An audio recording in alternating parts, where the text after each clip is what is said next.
नमस्कार, मैं डॉक्टर सफलता हूँ। मैं सीनियर कैंसर स्पेशलिस्ट हूँ मैक्स हॉस्पिटल में। आज हम बात करेंगे टारगेटेड थेरेपीज़ इन कैंसर। आपने कहीं व्हाट्सएप मैसेजेस पढ़े होंगे, कहीं किसी की बातें सुनी होंगी कि ऐसा कोई दवाई आ गया है जिससे कैंसर का क्योर हो सकता है और आपको कीमोथेरेपी लेने की ज़रूरत नहीं है, बस एक टैबलेट खाना है डेली। इसमें सच्चाई है, पर कुछ सच्चाई है अधूरी। आज हम इसी टारगेटेड थेरेपी के बारे में बात करेंगे। जब कैंसर एक डेवलप होता है, एक नॉर्मल सेल कैंसर सेल में डेवलप होता है, तो उसमें बहुत सारे चेंजेस आते हैं।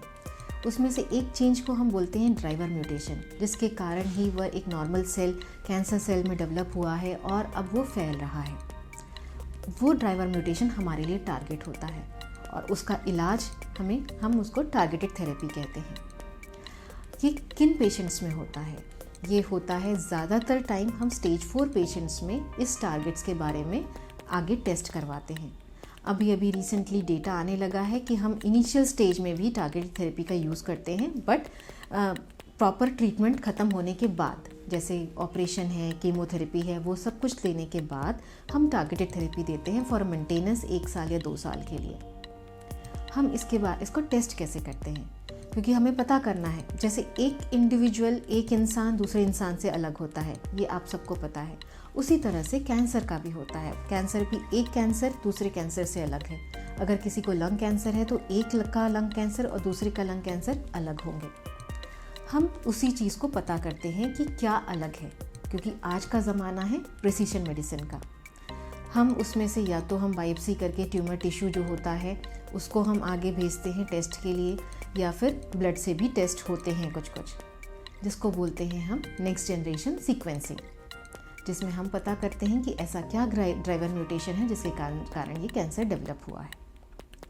अब रिपोर्ट 3 तरह से आ सकती है। पहली, जिसमें हमें म्यूटेशन ही पता ना चले, जैसे जो चीज़ हमारे जो अभी के इंस्ट्रूमेंट्स हैं, अभी के जो जितने डायग्नोस्टिक टेक्निक्स हैं उसमें वो म्यूटेशन पकड़ ही ना आए। ऐसे में हम पेशेंट को कीमोथेरेपी ही सिर्फ एडवाइस करते हैं। ऐसे भी होते हैं कि हमको म्यूटेशन तो पता चला है पर हमारे पास उस चीज़ का इलाज नहीं है, क्योंकि बहुत सारे म्यूटेशन ऐसे भी होते हैं जो बहुत कॉम्प्लेक्स होते हैं और उसके लिए अभी तक इलाज नहीं ढूंढ पाए हैं। और तीसरा होता है जब हमारे पास एक ड्राइवर म्यूटेशन आता है और हमारे पास उसका इलाज भी अवेलेबल है और वो हम एडवाइस करते हैं। अब इसके ड्रॉबैक्स क्या हैं और इसके फ़ायदे क्या हैं?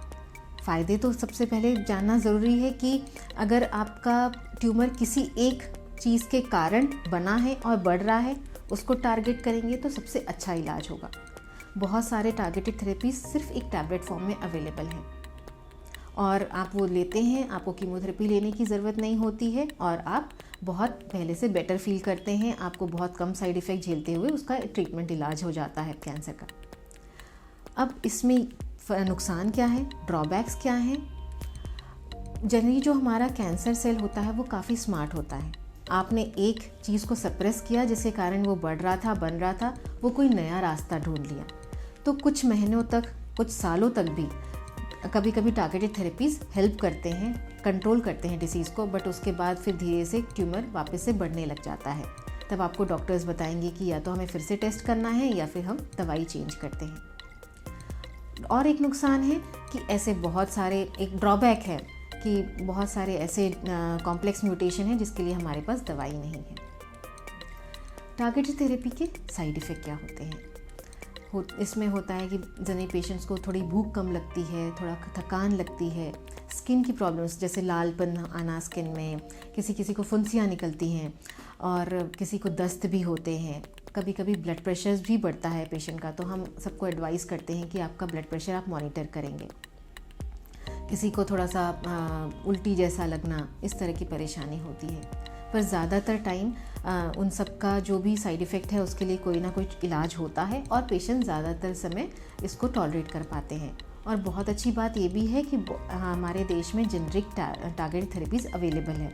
जो पहले 50,000, 1 लाख, 2 लाख इस तरह के जो इलाज होते थे, वो अब सिर्फ 3-4 हज़ार, 5 हज़ार में भी इलाज संभव है पर मंथ। सो अगर आपको कभी कोई डॉक्टर एडवाइस करते हैं कि टारगेटेड थेरेपीज़ अवेलेबल हैं, आप ले सकते हैं, आप उस चीज़ के लिए ज़रूर जाएं। उस चीज़ का फ़ायदा ज़रूर उठाएं। उम्मीद है आपको ये वीडियो पसंद आया होगा। जो भी जानकारी इसमें दी गई है वो आपके लिए लाभदायक होगी। अगर आपको फिर भी कोई क्वेरी है, आप हमें कांटेक्ट कर सकते हैं, व्हाट्सएप कर सकते हैं, मेल कर सकते हैं। कोई ऐसा और टॉपिक है कैंसर से रिलेटेड जो आपको जानना चाहते हैं, आप हमें कमेंट करके बता